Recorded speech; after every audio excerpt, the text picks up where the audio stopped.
2 weeks ago, the head of the International Energy Agency stated that Canada had a once-in-a-lifetime opportunity because we are a stable and reliable partner in a world that's anything but. We can supply the minerals and the energies to countries that are battered by fears for their supply chains. The window's short. That window will close, so that's why we're seizing it today. Prime Minister Mark Carney speaking today north of Montreal, where construction has begun on what will be the largest graphite mine in the G7. It's part of the government's push to build fast and build big. That could also include a new West Coast pipeline after Ottawa and Alberta agreed to some new terms last week. Tomorrow, BC Premier David Eby meets with Carney, and Eby plans to deliver a blunt message. I've puzzled over the fact that national carbon price policy, national methane emission policy, was not negotiated with all of the provinces and all of the territories at the table, but was only negotiated with one government, the government of Alberta. Well, this country cannot work if separatist premiers, others get all of the attention of the federal government. We cannot have bad behavior decide who gets engaged with by the federal government. We need to hold this country together. We need to fight for this country every single chance we get. We need to stand up for Canada, and we need to make sure we're supporting every province and territory with equal respect. Time now for the Power Panel. Cameron Ahmed was head of communications to former Prime Minister Justin Trudeau. Lisa Raitt is a former Conservative cabinet minister. Nathan Cullen is a former NDP MP and BC NDP minister. Emily Nicolas is a columnist for Le Devoir. Let's start with you, Nathan, today, because I think that you've got some insight into this. What do you make of what the Premier was saying there? Obviously, he's not happy that the Prime Minister has been friendly to Alberta, maybe going along with some of their terms, dumping some climate environmental policies, kind of reworking things and trying to tamp down the separatist movement in Alberta. The Premier of BC saying, wait a second, don't forget about the rest of us. What do you make of his comments there and what he might say to the Prime Minister tomorrow? Yeah, that's about as angry as I've seen Premier Eby. It's not about being friendly to a province. The Prime Minister's job is to engage, negotiate, bring the provinces together. I think the frustration that the Premier of British Columbia is channeling on behalf of British Columbians is that national policy is being set between two parties, Alberta and the federal government, on issues like carbon, on methane, on pipeline policies, etc. That's not the way this country can work. It's not going to work. For those that have somehow this equation that a single project is a determination of whether our country is functioning or not, that's insane. And you can't negotiate with someone who puts a gun to your head and expect good outcomes, because they're just going to keep holding a gun to your head for the next thing and the next thing and the next thing. So there is a proposal on the table from the BC government to Canada, to Alberta, to say, hey, if you want to increase capacity significantly on the pipeline route that already exists, let's talk. There's been no engagement from Alberta on that. And the Premier's he's got a good point in saying that there's $88 billion in major projects that are happening right now, real projects, private money, that's being directed at BC. Why would you go and risk that, particularly with First Nations, for the sake of a project that has no private backer, has nobody sitting in the oil patch saying, we'll put some cash on the table to see this thing through, and continue to weaken and change Canadian law bilaterally between Canada and Alberta, excluding the other provinces who obviously have an important voice in that conversation if we're going to keep this country together and not bend to the threat of separatism, which unfortunately the Premier of Alberta has encouraged. Lisa, I think I saw you nodding or shaking your head, I guess I should say, during Eby's clip. Maybe during Nathan too, I didn't catch that. But Lisa, what do you make of this whole, I mean, obviously David Eby is feeling boxed in politically, perhaps. You know, he doesn't want to see a pipeline run through BC, and he's sort of putting the blame on the Prime Minister for this, maybe rightly so. How do you think that this will play out? I mean, obviously the pipeline will go through BC. If there is one to the Pacific, they can't avoid that. What do you make of the positioning of the NDP Premier of BC on this one? Well, if you pull, I was not nodding negatively about Nathan. I understand, and I heard everything. That Thanks, Lisa. Just the Premier. I don't agree necessarily, but I do. If we pull this all the way back, we start with Canadian regulation, federal and provincial, both of which together make it pretty much impossible for any oil and gas company to want to invest in a pipeline in Alberta, BC, wherever you want to call it. That is the fundamental first piece that needs to be solved. So Alberta and the federal government came together to try to figure out what the configuration would be for these regulations. But here's the deal, Nathan isn't incorrect. We don't know whether or not industry thinks that this certain set of regulations is actually going to help them get to a decision on whether or not to invest in these projects in Canada. I disagree with Nathan. I do believe that these projects are very important to the nation. I think they're very important to our future prosperity, and we should be looking at ways in which governments can work together. Mr. Eby will have his time. If there is a pipeline that's to go through BC, then that's where he becomes part of the discussion or part of the negotiation with the private interest. But it first starts with the feds in the province. It follows with maybe an industry player wanting to come in and build or twin or whatever it is going to happen or not happen. And then the third piece is securing the route. That's First Nations and that's BC. So we're at the beginning of it all. And I don't think this is because of separatists. I think this is because we're handed a terrible set of regulations that make investment in Alberta almost impossible. Cameron, the Prime Minister seems to have smoothed over, some issues with Alberta with this MOU, with some of these new terms, but now he seems to have a problem with BC. I mean, did he just put out one fire only for another one to ignite? Do you see a political risk for what Carney has brokered with Danielle Smith, for what might play out in British Columbia? Obviously, BC has emerged as, something of a base of support for the Liberals over the last number of years. They swung his way last time. Is it a problem for the Prime Minister that he has a Premier in that province angry with how he has brokered this MOU and how he is pushing a pipeline? It's definitely a political risk for him, but it's, I think, an even bigger political risk for him to not have managed to strike a deal at this stage with Alberta. And to the question about whether this ignites a new fire, I think he has many fires, conflagrations that he's dealing with, that he's trying to put out simultaneously right now. So he has a very difficult job when it comes to holding the country together and demonstrating what he was elected to do, what he said he was going to do when he was elected, which is that Canada can be an energy superpower, Canada can be a mining and critical minerals superpower, which they're showing us today with these announcements. But also we can do that responsibly. We can do that without completely backtracking from the ambition we had on climate and the environment a few years ago. And we can all do all of that while we diversify and look away from the traditional reliance we've had on the United States. So I think we have to take a big picture perspective on what the Prime Minister is trying to weave together here. Not only does he have the threat of separatism from Alberta, which I don't think was the motivating factor for this, even though it has the benefit probably of depriving the movement of some oxygen, but he has to put all these things together. And I think for Premier Eby, as Lisa said, he of course has a role to play in this, but right now the Prime Minister, I think, is looking at from a much bigger lens. How can we keep the country together? How can we show the world that we're serious and we can get things built?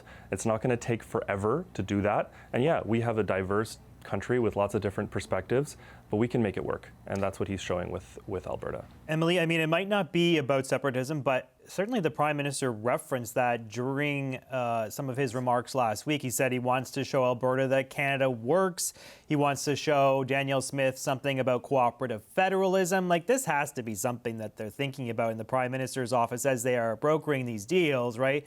They want to try and take some of the oxygen out of the separatist movement that's bubbling up in Alberta. It certainly is part of a calculation. I think anybody who would think otherwise would be naive, and I think David Eby is right in terms of calling it out, that there is a pattern there in terms of there's two things. You can see it as reward bad behavior, and in that way he is correct. There's also sometimes people who just have to essentially ramp up the volume because they've been unheard for a long time, and that has been the case of several actors, elements of this country over history. I think in this case of Alberta, it's very different because what we're talking concretely with this MOU, most of it is regulation, and regulation is a word that sounds really nice to hide the not so nice sounding word that is the environment. Essentially, we're scraping environmental regulation. We're polluting to make Alberta happy. in a way that creates discrepancies between what the efforts that other provinces need to do to be able to keep up with carbon and methane production. And Alberta has this exception in a way that is now being completely normalized, because the framework in which Mark Carney operates is that we want to build Canadian economy and we want to make things work. And we've somehow completely dismissed the idea that maybe pipelines are not a nice thing to make work, and that there's a lot of scientific argument against that in terms of oil and gas emission in the first place. And so that has been completely dismissed, and it's become a race of who's the most efficient at building big things, in a way that has been making a lot of Liberals within Mark Carney's caucus very uncomfortable. Now it's coming from BC. In the past, it's been coming as well from First Nation.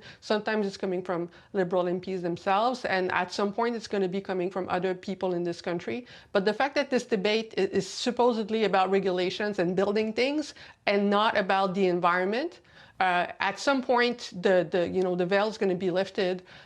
Maybe it's going to be forest fire again, or I don't know what else, but there's going to be something that makes people realize what this is actually about. Lisa, obviously it is emissions intensive, it is polluting to build some of these things, but it's also about jobs at a time when the country really needs jobs and economic growth, right? I mean, that's how the Prime Minister has framed it, at least, saying if we are looking at an aluminum and steel sector that's been hollowed out, if we can't sell autos long term, we need to think about something else to sell. And that's essentially the pivot he's trying to make, right? Like, let's start pumping more oil and gas. Yeah, we'll have to consider the climate factors as well. But he also sort of made that point today at this graphite mine in Quebec, which was interesting because it's going to be a major multi-billion-dollar initiative. Many thousands of people will be employed when it's being built and when it's operational, thousands of jobs. And he's framing this as sort of a way that suggests the Major Projects Office has worked to this point, because it actually went from, they have referred this to the MPO 6 months ago, and now they're actually putting shovels in the ground today. So he's trying to say, look, I am attentive to these issues. I'm sensitive of the economic ramifications of not building. Look at what my MPO has done. We've gone from, something that wasn't all that hopeful 6 months ago, and now we're moving full steam ahead with the project. Do you buy what the Prime Minister is selling? And do you think that this is really a vindication of the MPO, that they have been able to get something done so quickly and get shovels in the ground on a project that will be a big boost for Quebec, at least? So, JP, I know that it's really popular out there to talk about the fact that most of these projects that are on the list for the Major Projects Office are things that were almost ready, almost done. But I can tell you from experience, almost being ready and almost done is a very long timeline when it comes to Ottawa. Getting across the finish line is not an easy thing to do. I do believe that having the MPO in place is exactly why he is able to go out there, he being the Prime Minister, is able to go out there and make announcements. I think but for the Major Projects Office, these announcements would not be happening. Why is that? Because we've already shown very clearly over the past 20 years how projects can get sucked down right into the bowels of Ottawa and never make its way out because of people not wanting to make decisions or push on files. The MPO has the mandate to push on files, and that's exactly what they're doing. That's a dark thought, the bowels of Ottawa. But you're right, projects end up there, don't they? I mean, Cameron, this is really quite lightning fast. You've been in government, you sat around decision-making tables. To go from, maybe had some permits, they had Indigenous buy-in, but to go from sort of more or less an idea to now shovels in the ground in 6 months is certainly an accomplishment for the government. It's kind of a testing ground for this MPO and what the Prime Minister says he can do with other projects. Talk to me about that, but also maybe hit on some of the political trouble he could face. Emily mentioned that climate and the environment is taking a bit of a back seat. We've heard from Catherine McKenna, the former Environment Minister. She has come out against Mark Carney, especially as it relates to the pipeline. We heard from Stephen Guilbeault, still a member of caucus, criticizing the Prime Minister on this. The Liberal Climate Caucus will be meeting to discuss some of these issues. Is there a worry that, he looks good for fast-tracking some of these things? The Canadian people are like, build, baby, build. But yet internally within the party, the internal dynamics are maybe a bit of a problem for him. So on the first point, I think it is his experience as a leader and as someone who has had to make very big, difficult decisions as part of large institutions and he is an institutionalist, but he's someone who's gotten big things done, and he's been in very difficult crisis situations before. I think the creation of the Major Projects Office and other decision-making bodies that he's created is exactly what's going to help get these decisions through the finish line, and that's what he's showcasing today. Yes, absolutely, difficult projects and decisions can get stuck in the bowels of Ottawa. That lovely place, the bowels of Ottawa. We've all been there. We've all been there. But you know what? That's not an effective way of governing. And just because it's been that way, and there are layers and layers of decisions and approvals that have always been the case, doesn't mean that it always has to be. I think what's changed now is that there is way more buy-in from the public and from provinces, and you can see that since Trump has come back into office, for the government to move faster with big projects that are going to create jobs and that are going to increase our economic output. We just don't have a choice, frankly. On the environmental question, there is always an environmental cost to any resource development. It has always been the case from the beginnings of us developing our natural resources in Canada, and it will continue to be. I don't think it's fair to say, though, that the Prime Minister is completely backtracking on all concern for the environment. In his agreement with Alberta, he is there are many aspects of environmental care that he is tending to, with industrial carbon pricing, with clean electricity regulations. It's not as far as many people want it to be. It's certainly not as far as the Premier is talking about, but he is trying to demonstrate that he can get this balance right. He can get big things built. He can also be conscious of the climate and environmental realities. And I think politically he understands, and the Liberal Party understands, that even though today the climate and the environment are not as big political issues for Canadians, they may and will be in years to come. So it's not just about today's polling, it's about the being responsible and demonstrating that you can stay responsible on multiple things at once. And I think it's a bit short-sighted to say that they just don't care anymore. I mean, he just made an enormous nature protection announcement covering a huge swath of Canadian territory for generations to come, and he is sticking to industrial carbon pricing. In fact, I think it's much higher by 2040 than it currently is, and trying to make the industrial carbon pricing market in Alberta actually work. From what I understand, it's not actually working as well as it could be today. So that's all part of this announcement, and he's trying to balance a lot of things at once. Well, that's why it took longer to get to the final terms of the MOU, right? Because Ottawa was pushing for those industrial carbon taxes to be in place. Nathan? I'm not sure what the question is at this point. Well, I mean, maybe talk to me then about what the federal NDP strategy is on this. Sure. Because Avi Lewis came out, as you might have seen, with a statement right after this MOU. He blasted Carney, saying that it's the official surrender to the oil and gas lobby. So is that kind of the federal NDP stance now, then, just like no development ever, don't even bother? Well, I don't think that was what was being said. I'm distracted a bit because I think Lisa and I have to open a new bar in Ottawa called the Bowels of Ottawa. I think it'll be a hit with staffers at the very least. The notion that this binary idea between the environment and the economy, and we have to tear up a bunch of environmental regulations in order to provide jobs, is insane. It's what got us into this trouble in the first place, of Canada blowing by all of its commitments to the world with respect to climate change, and living in a province, as Emily, I think, mentioned earlier, that is affected directly with the impacts of climate change every year. We have fires that just go year-round now. To say that, well, we'll just keep pushing the dates back and we'll push our effort back because of this reason and this reason and this reason, leaves a lot of young Canadians in particular wondering who's standing up for them and their future. So these things go together if they're done thoughtfully and intelligently. And I would say to the graphite mine announcement and the other projects that have moved forward, as Lisa talked about, one of the key elements they had was alignment between the province and the federal government to get something done. A mine is a lot different than a pipeline, obviously, if it crosses over borders. And to Lisa's earlier point, I think a pipeline was just announced from the private sector just recently. So clearly, the conditions exist in which companies feel like they can invest in British Columbia, in Canada, and Alberta. Here's the lie under all of this. These changes and weakening of environmental rules and trying to push BC into a corner is not going to get a pipeline built to the North Coast, because the rights and title holders, First Nations, and the province of British Columbia are standing directly opposed and have been clear with the federal government for decades about the inappropriate placement of a diluted bitumen pipeline to our coast. The risks far outweigh any possible and imagined benefits. So to continue to say that this is going to satisfy separatists, or this is going to be the fix to the Canadian economy, or that a pipeline is somehow now the descriptor of Canada, quote unquote, working, when really it's going to cause a lot of conflict, it's massively expensive, isn't likely to happen, and has no private sector investment in it.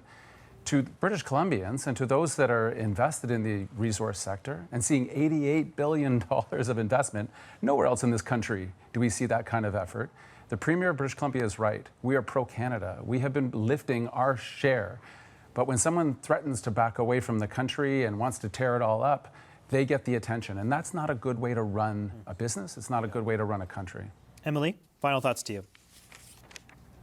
I just think it's ironic that every time Mark Carney announces a great major project that isn't a pipeline, it shows the public that you can build a stronger economy without pipelines. It's like, here is a list of things that we can do that isn't as divisive, and everybody's applauding, and it seems to be working. And so I think what's happening, and then what is likely to happen, is that there's going to be other major announcements, or there's going to be major things that go ahead, and people are going to be, we can create a Canadian economy that's different and that doesn't have the kind of risk as well that's associated to that. Just in the last economic update, I just want to say as well that there was this analysis that even with the oil and gas price rising, it's interesting for Canada as a producer in terms of revenues, but there's also a risk of going back to what we called in the 2000 the Dutch disease of having essentially the Canadian dollar go too high in a way that really makes us struggle as an export-based economy. Yep. And so there is that risk as well that is there, that has been part of the analysis that led to the budget. And we also seem to forget about the fact that if we keep on having the Canadian dollar linked to this one resource, there's also risks to everybody else in this country who's trying to export goods and services rather than export just a natural resource.